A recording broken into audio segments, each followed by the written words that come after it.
анъанаву оинҳои ҷашни таърихи наврӯзи аҷдодӣ дар деҳаю мавзею маҳаллаҳои ноҳияи Ашт ҳамчун суннатҳои неку арзишманд зинда мондаанд. бино ба суннатҳои неку шоистаи наврӯз ноҳияи Ашти вилояти Суғд ободу зебо, сарсабзу хуррам гардида дар доираи омодагиҳо ба истиқболи ҷашни бузурги миллӣ 35-солагии истиқлоли давлатӣ дар ноҳия бо вусъати корҳои созандагии иншооти нави соҳаҳои иҷтимоии иқтисодӣ ба рушди ноҳия замина мегузоранд. наврӯз айёмест ки ҳамагонро ба ободкорию офарандагии созандагию тозакориҳо ҳидоят менамояд. дар рӯзи наврӯз ба истифода дода шудани силсилаи иншооти соҳаи тандурустӣ тӯҳфаи наврӯзӣ ба сокинони ноҳияи Ашт арзёбӣ гардид. маркази ташхисию табобатии баҳри шифо аз нахустин муассисаҳои муосири тиббӣ дар ноҳия мебошад ки баҳри иҷрои дастуру ҳидоятҳои пешвои миллат президенти ҷумҳурии Тоҷикистон муҳтарам Эмомалӣ Раҳмон оид ба ҷорӣ намудани усулҳои пешрафтаи ташхису табобат, баландбардоштани сатҳу сифати хизматрасониҳои тиббӣ ба аҳолӣ бо саҳми соҳибкорони ватанӣ ва мутахассисони соҳаи тандурустӣ дар беморхонаи марказии ноҳия таъсис ёфтааст. филиали маркази ташхисию табобатии баҳри шифо ҳамчун навгонии наврӯзӣ бо иштироки намояндагони ҳукумати ҷумҳурӣ, маҷлиси намояндагони маҷлиси олӣ, мақомоти иҷроии ҳокимияти давлатии маҳаллӣ, кормандону собиқадорони соҳаи тандурустӣ ва аҳли ҷомеаи ноҳия ифтитоҳ ёфт. дар маркази нави беморхонаи баҳри шифо барои қабули беморон ташхис, муолиҷа, ҷарроҳӣ, бистаринамоӣ ҳамаи шароитҳои меъёрӣ тибқи талаботи тибби санитарӣ муҳайё карда шудааст. маркази баҳри шифо дар муддати кӯтоҳи фаъолият дар ташхис, табобат ва эндоҷарроҳиҳои дилу рагҳо шинохта шудааст ва ба филиали марказ дар ноҳияи Ашт бо дастгирии Вазорати тандурустӣ ва ҳифзи иҷтимоии аҳолии ҷумҳурӣ аз хориҷи кишвар дастгоҳу таҷҳизоти муосирии тиббӣ, ангиограф ва томографи компютерӣ ворид гардидааст ки нахустин дар минтақа мебошанд. тибқи супориши ҳукумати ҷумҳурии Тоҷикистон, дастгирии Вазорати тандурустӣ ва ҳифзи иҷтимоии аҳолии ҷумҳурии Тоҷикистон, мақомоти иҷроияи ҳокимияти давлатии ноҳияи Ашт дар рӯзи ҷашни Наврӯз ифтитоҳ карда шуд. яке аз таҷҳизотҳои нав ин аппарати ангиограф мебошад ки барои ташхис ва табобати бемориҳои дилу рагҳо истифода бурда мешавад. дар ин ҷо амалиётҳои коронография, стентгузории шарёнҳои дил, шарёнҳои гурда, шарёнҳои гардан анҷом дода мешавад. мақсади асосӣ дар ноҳия гузоштани ин дастгоҳ ин мебошад ки беморон барои дур нарафта дар ин ҷо метавонанд ин амалиётҳоро гузаронанд. ба монанди бемориҳои сактаи дил, бемориҳои ишемиявии дил, бемориҳои стенокардия метавонанд ки дар ин ҷо саривақт ташхис ва табобат гиранд. бо вориду истифодаи дастгоҳи муосири ташхисии томографи компютерӣ талаботи ниёзмандон сокинони ноҳияи Ашт қонеъ барои дар сатҳи меъёрҳои пешрафта ташкилу гузарондани ташхису муоинаҳои узвҳои бадан имкон фароҳам омад. клиникаи мо бори нахуст ба ноҳияи Ашт томографии компютерӣ ворид намуд ки ҳамон чиз вуҷуд надошт то ҳол ва сокинони ноҳияи Ашт имконият пайдо шуд ки берун аз ноҳия нарафта дар худи ноҳия тавассути томографияи компютерӣ ташхисҳои муосирро анҷом диҳанд. таъсису фаъолияти филиали маркази ташхисию табобатии баҳри шифо дар ноҳияи Ашт татбиқи амалии сиёсати давлатӣ, иҷрои барномаҳои ҳукумати ҷумҳурии Тоҷикистон дар сатҳи замонавӣ ташкил намудани ташхису табобат, ҷарроҳиҳо, усулҳои муосир, дастрасии аҳолии деҳот ба хизматрасониҳои пешрафтии тиббӣ мебошад.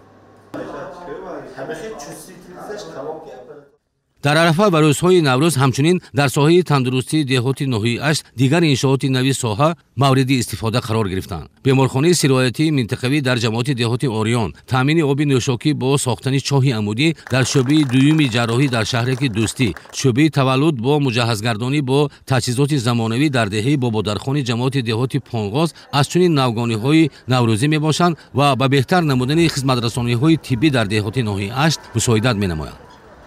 ҳамаи иншоотҳое ки дар рӯзҳои наврӯзӣ таъмиру азнавсозӣ карда ба истифода дода шуданд барои рушди соҳаи тандурустӣ, барои баландбардоштани сатҳу сифати хизматрасонии тиббӣ ба мардум равона карда шуданд. сокинони ноҳияи Ашти вилояти Суғд бо ҳамин гуна навгониҳо дар фазои ободу шукуфо бо ифтихору шукргузории рӯҳии фараҳу шодӣ Наврӯзи фарруху фархундаро истиқбол намуданд ва ҳама суннату оинҳои Наврӯз дар наврӯзгоҳи ноҳияи Ашт инкосу ифода ёфтанд.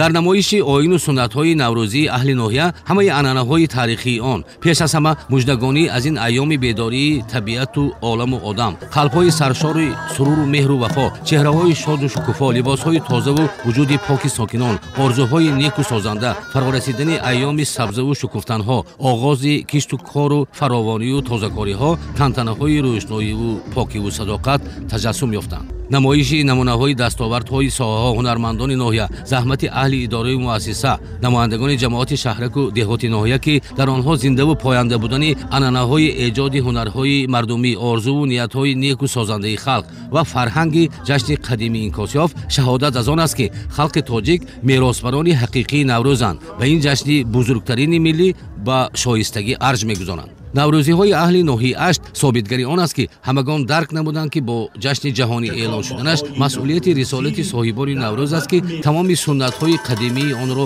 дубора эҳё намоянд ва ба онҳо маънии тоза бахшанд, зеро арзишҳои ахлоқию маънавӣ ва ҳикмату оинҳою суннатҳои наврӯз бузургу нодиранд ва ба тамаддуну фарҳанги наврӯз аз ҳарвақта дида ҷомеаи ҷаҳон низ ниёзи бештар дорад.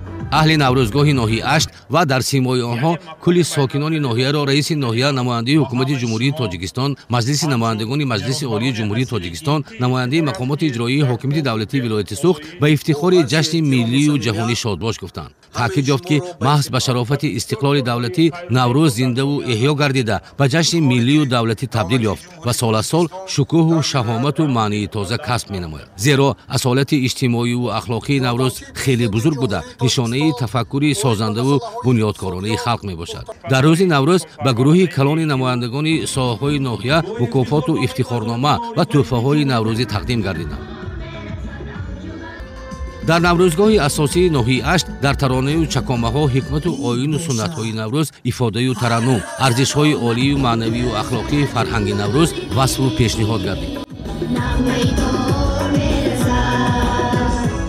кӯдакону наврасон, ҷавонони саодатманд, пирони кор оину анъанаҳои наврӯзро иҷро карданд ки шаҳодати таваҷҷӯҳи сокинони ин мавзеи таърихии тоҷикон ноҳияи ашт ба фарҳанги ғании наврӯз ва башорат аз ҷовидонӣ будани ин ҷашни беш аз 6000 солаи таърихист.